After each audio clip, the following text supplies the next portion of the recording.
All right, guys, stay tuned for Junior's interview with Shawn Mad Dog McConnell, and make sure you don't miss his 50th anniversary race at Costa Mesa Speedway on April 13th. Junior from Lifestyle Cycles, and I am here with Speedway racing legend Shawn Mad Dog McConnell. Now, if you're unfamiliar with what a Speedway bike is, think about this. Picture your old Schwinn bicycle with a 500cc motorcycle engine and no brakes. Yes, you heard it right, no brakes. So I got to tell you, Shawn, you have been doing this forever. I've been one of your biggest fans since I was a kid. Tell me about this. How did you get started doing this? Oh gosh, I was a little kid and used to go watch the races. You know, we all as kids we all rode like the small bikes, and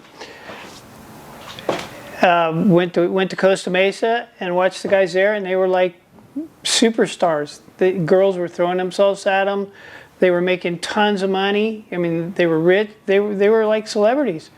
And I'm like, well, that's what I want to do. So you got into this because of the chicks? Well, the money, you know, and then basically the fame. They were like Hollywood movie stars back then. And you wanted to be a Hollywood movie star too? Yeah, the girls was kind of a bonus. I hadn't really seen any girls yet. Oh man! So now tell me, this thing looks scary. I don't know if I'd want to ride it. Is it really true these do have no brakes on them? Yeah, no brakes, no gears. Let the clutch out, and you go. The wheel's spinning the entire race. Once the wheels stop spinning, that's when it gets dangerous. That's when the bike wants to just shoot off and go where you don't want it. So how fast do these things go? Now you're on a dirt oval, right? Right. So how fast are these things going? It depends on the track, really. I mean, I've been on tracks going over 100. Costa Mesa is one of the smaller tracks, and if you get 50 miles an hour at Costa Mesa, that's going really fast. So now you've got an anniversary coming up that, to the best of my knowledge, there's only one other person who has this thing. What is this big deal coming right around the corner for us? I don't know if it's a big deal, but when I race this year, it'll have been 50 years of Speedway. And Bobby Schwarz and I both started in '74, and so we're two guys, and I'm pretty sure that'll never be challenged. So Shawn, this looks like a picture of you and Bobby Schwarz. You're both holding trophies. It looks like a glorious day. What's happening here? Well, that's a Brighton Bonanza. That's an interesting race. It's in the off season in December in England, and there's no racing. It's snowing, and the track is probably a quarter of the size of Costa Mesa.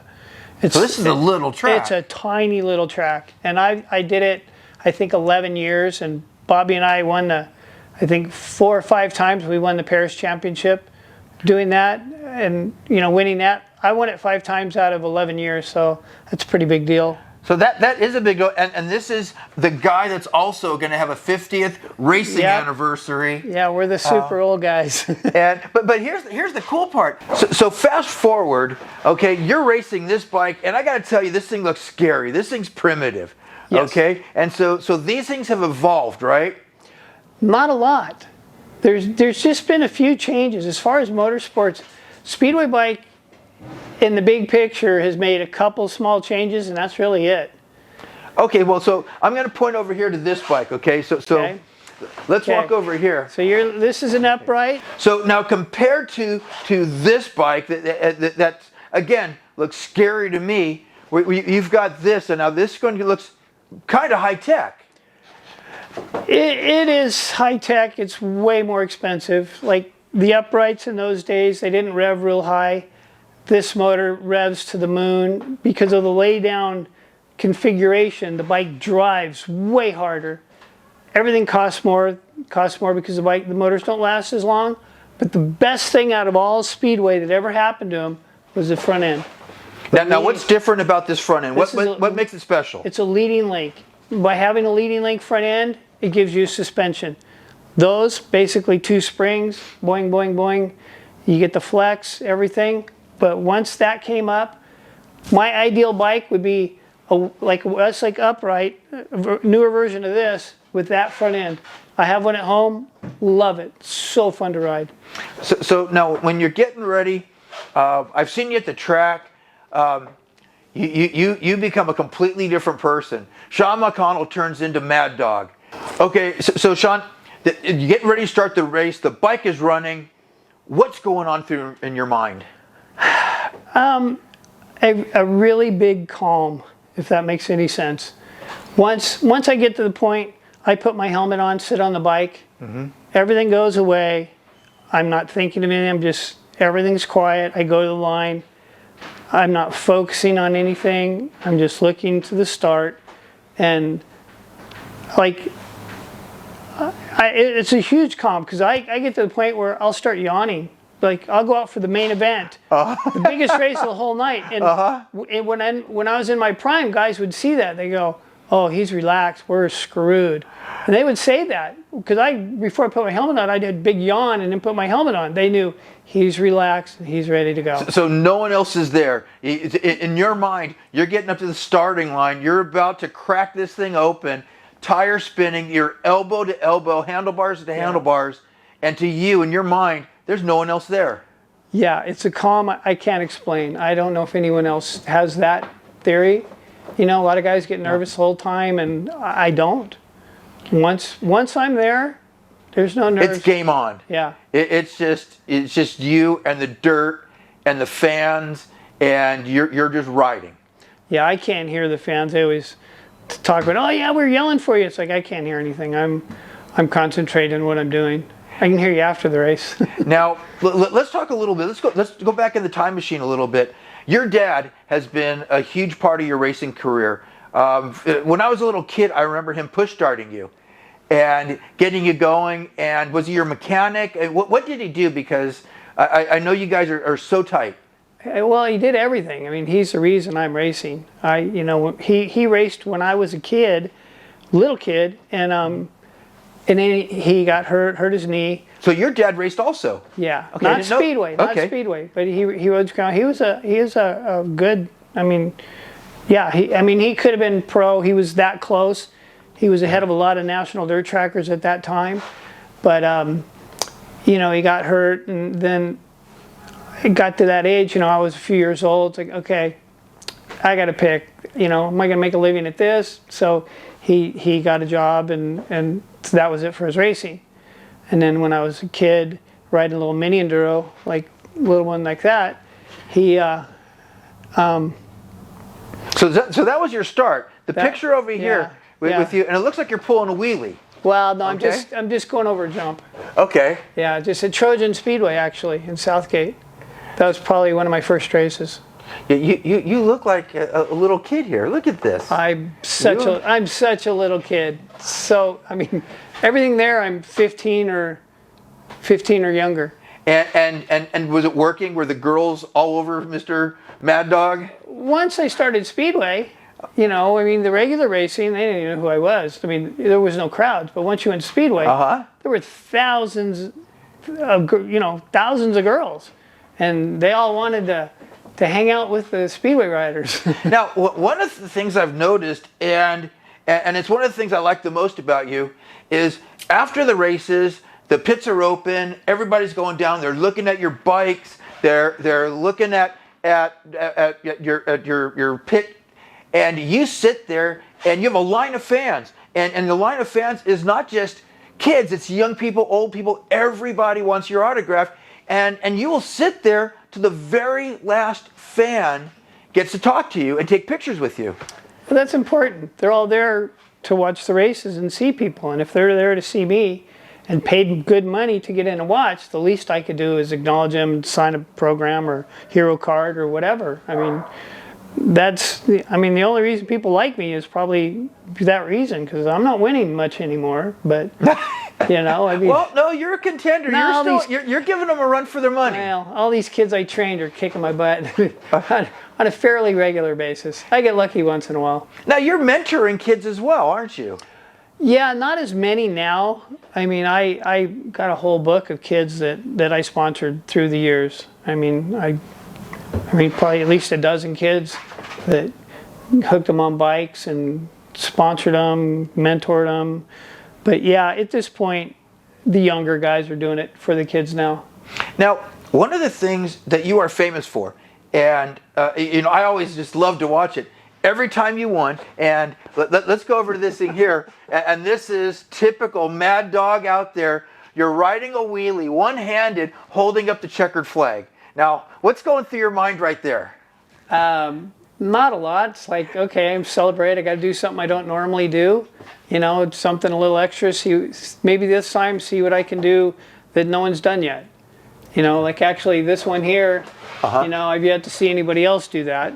That was after I won a race at Industry, and I go, oh, let me try this. I'll put my leg way up here and see if I can do it. I did it. Well, and like, okay. That doesn't look like it had a happy ending. Did oh yeah, it? Totally fine. Yeah, that was totally planned. All of them were planned. None of them are crashes. So come over here. Tell us about this here. Now you have a unique riding style, okay? Yeah. And I watch all these other guys, and when you're out there, you are, I mean, all over the bike. So take a look at this. I mean, look at your legs out here. What exactly are you doing? Why are you all over the bike? What's happening here? You're hanging off the bike. Well, different pictures. Like when you look at the bottom one, you can see the bend on my knee, how it's tweaked. It's not in a it looks it's not in like a position it should be in, right? So from riding like that for so many years, I started taking my leg off, relieves the pressure off my knee, and you know, without doing that, I would have had to retire a million years ago. I needed a replacement on that knee since 1980 something. So you're using body English. It's not just the motorcycle on the track. It's where you're putting your weight, how you're shifting it. You know, from the start, it looks like you're on top of the front of the bike. Right. And then when the race starts, you're in the middle. When you get to the turns, you're completely off that bike. Yeah, the track determines how much to move around. If you're getting a lot of grip, you'll tend to lean forward more. If you're not, you know, if it's really slick, you start moving your weight back. And yeah, it's constantly a move. Every corner is different. You know, you run, okay, there's a grippy spot here because I wheelied last time, so now I got to lean forward when I hit that. So I still want it to launch me, but not up. I want it to launch me forward. So you use the spots in the track to help you too, but it's a lot about English, and I probably use more than most. Okay, so now you're on this track, you're racing, and I see a lot of, I'm going to say, horrific crashes. People, I mean, I've seen these bikes wadded up. I've seen them go over the fence and into the fans. Yeah. Okay. Have you ever been involved in one of those? I've seen you lay it down to keep from hitting people. But what's happening? Have you ever been in any crashes out there? In 40 plus years, yeah, I've had a good share of them. At Costa Mesa, if you look, they have the wall, the Speedway wall, and then they have a fence behind that. Well, I'm the reason for the fence behind it. Okay, so what happened? Well, back in the 80s, Jimmy Fishbeck hit me in the corner. I'd passed him once earlier, and he got a little upset about it. So the second time I passed him, he just hit me right at the clutch, sent me straight. I went through the wall and ended up under the bleachers. No way. Yeah, and I was very lucky. I was on top of the bike. The bike hit the wall, broke through, and I broke my handlebars off, and you know, ruined the bike. But did you walk away? I got up and walked away, and I was very fortunate. Now, and, I know there's been a few times where you haven't been that lucky. Yeah. And you've been taken away in an ambulance. Yeah. Let's not talk about that. Okay. Yeah, I mean. Okay, so bad memories. I mean any racing. I've been very fortunate. You know, out of 50 years now of racing, I've had my share of hurts. You know, I've had a couple in the last 10 years that were pretty bad. Yeah. But I'm still pretty fortunate. Others are gone from accidents. Some are paralyzed, you know. So I can't complain. I'm very fortunate to have been able to do this as long as I have at the caliber that I do it at. Now, so being all that, are you a little bit more conservative now? You know, you're not one of the kids anymore. And funny thing is, and you've pointed this out before, you get out there on the starting line, and the other three guys in the starting line, you add all of them up together, their ages, and you're older than them. Yeah. And you beat them still. Well, not as much as I would like, but yeah, it's The older you get, the smarter you get. You know, when I was young, I'd see a hole and go, oh, I can totally get through that. And now at my age, I see the hole and go, yeah, there's a 90% chance I'm not going to make it. So I say, I'm going to pass. So you're just going to let it go. Where the other three will go, yes, I'm going. And that's just a difference. It's hard to race kids that think they're invincible. And Wow. it is. So, okay, let's change gears a little bit since we're doing this. Let's come over here. So now, Shawn, you've started racing Harley-Davidson hooligans. And so tell me a little bit about this bike. I love it. Well, as you know, we started with the Harleys back. We had the 175 two-stroke we rode. Yep. And It's Old Smoky. Yeah. That thing left a cloud of blue smoke around the track. But it went good. You know, I got the momentum and started going fast. So we rode that, and you're like, dude, we got to get a real bike. So then you built me the Sportster, the red one. The first red one, yeah, and you did great. That was an awesome bike, you know, and then we kept upgrading. And then once I got this one, I took 2 laps on it and said, okay, we're done. I don't ever want another bike. This is the one. I love this bike. Every time I get to ride it, I'm thrilled to death. And once I retire from these, I'm still going to ride this. That's what I was going to ask you. So you're still going to keep doing the Harleys? Absolutely. Because the fans love you doing this thing. And you know what? On these bikes, you are beating everybody. Not everybody, but you're doing really good. I can hold my own on those. So, okay, so what's your favorite thing out of your whole career? I mean, you had one thing that you can say, Junior, this was the highlight. What was it? The highlight of my career? I couldn't even tell you. I mean, in 50 years, I've done a lot of really, really fun, cool stuff. You know, I've never been national champion. I was leading it one year and the referee stopped the race, but I don't know. You know, I pretty much won everything else but the national. And it's just been a long, fun ride. I mean, I couldn't really say just like one thing that really, really, really stuck out. So it's just your whole career has been fun. Yeah, I cannot complain. I'm very fortunate. Okay, so I'm going to talk about some other stuff right now.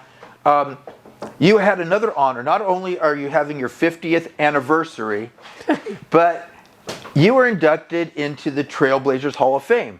Okay, that was a pretty big deal. Okay, it is. You know what? I didn't really think about that. You know, I was thinking of racing accomplishments. But yeah. That is the who's who of motorcycle racing. Yeah. I mean, you have Roger DeCoster. You have all the biggest names who have ever raced a motorcycle, and there's Shawn McConnell. Every one of my heroes was there, you know, and I go every year to watch, and I'm just in awe. It's the Oscars of the movie industry. Everyone is there, like, and when they told me I was going to be inducted, I was just like, I mean, I'm not you came to me. You were shocked. Yeah, emotional. I gotta lie. You know, I teared up when they told me that. I mean, it was something I'd never ever considered that would even be an option for me. So to lump, I still don't believe it really. To lump me in with all those guys, I'm still like, you don't feel you belong. No, but you do. I don't.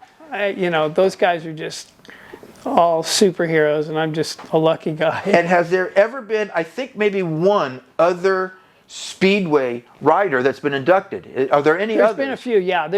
I think there's about 7. Really? Okay. Yeah. So yeah, there's a lot, just not a ton.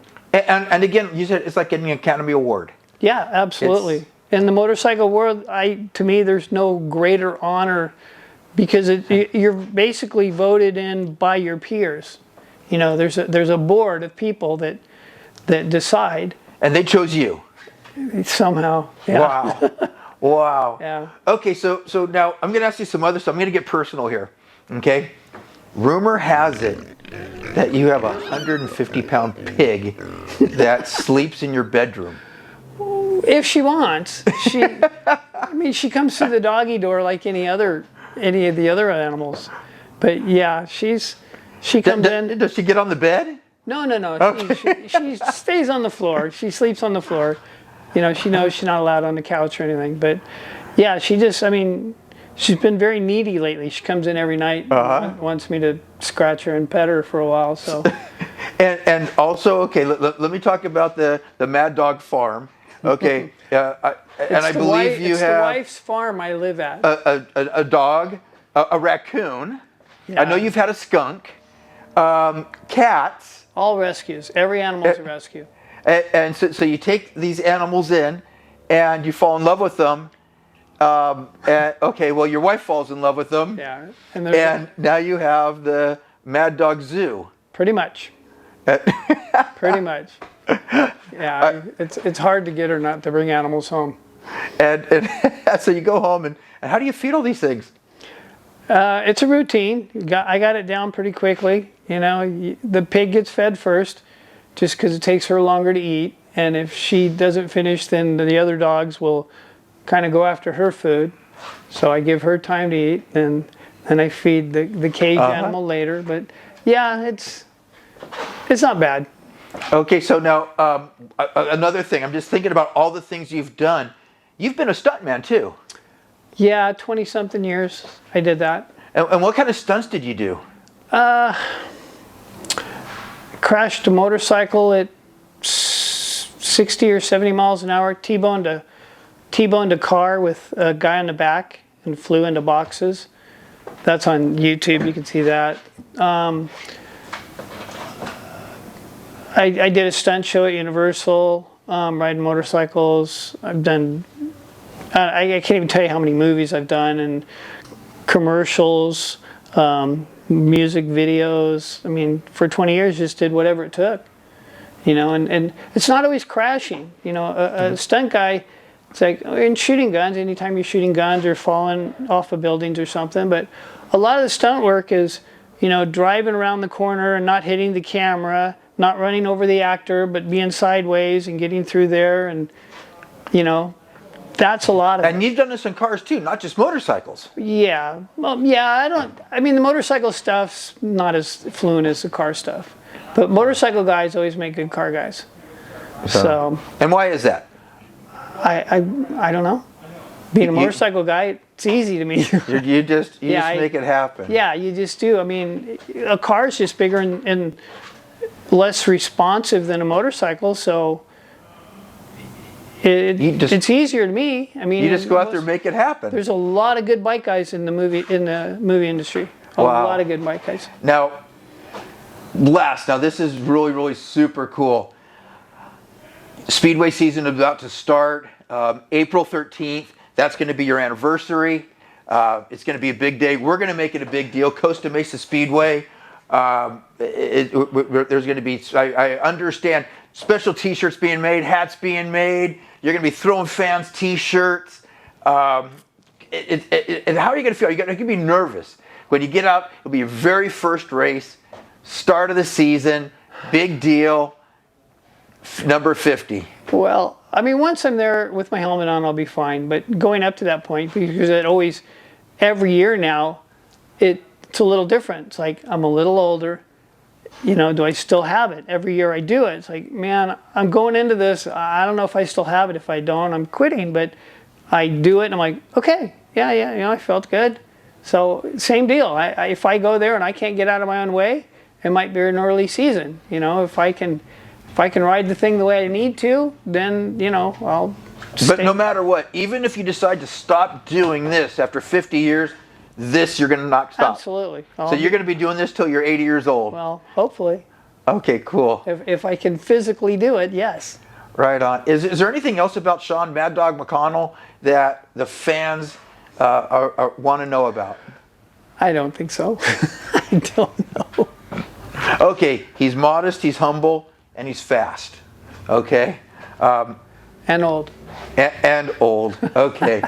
Well, I've heard that you have over 100 motorcycles in your garage. No. No? That's a myth? It's 50-something. Okay, so you have 50 motorcycles stacked in your garage. Well, half of them are in the garage. The rest are all over the place. At Dad's house, in the trailer, and in the shed. They're all over. So are these just mementos? You know, this is the bike I won this race in, or this is the bike I crashed the shit out. Actually, a lot of them now are bikes that I either had when I was a kid or wanted when I was a kid and couldn't afford. So like I've got a lot of vintage bikes. One of the bikes I raced when I was a little kid, I won the World Mini Grand Prix on 1974. Wow. I have the only one left in the world. Wow. Yeah, there's only one left and I have it. And why don't you have that museum, or your house is your museum? Pretty much. I took it to the Trailblazers and displayed it there one year. But yeah, it was a pretty big deal. It's called a Turbo Hotcat. And there's probably a handful of guys my age that got to race them. And that's a big deal. But yeah, I have a lot of kids' bikes that I wanted. Okay, do you have any motorcycles in your living room? No. Okay. The wife. That's where the line gets drawn? No, Yeah. no bikes in the house? Well, a couple bicycles, but no motorcycles. Okay. Right on. Well, Shawn, I got to really thank you for taking time out of your busy schedule. I know how hard you're working, and you know it's an honor to have you here. I really appreciate our friendship, and I look forward to a continued long racing career with you. Thank you. And I'd like to say thank you guys for coming to my garage. See how nice my garage is? I wish. Whoa, wait!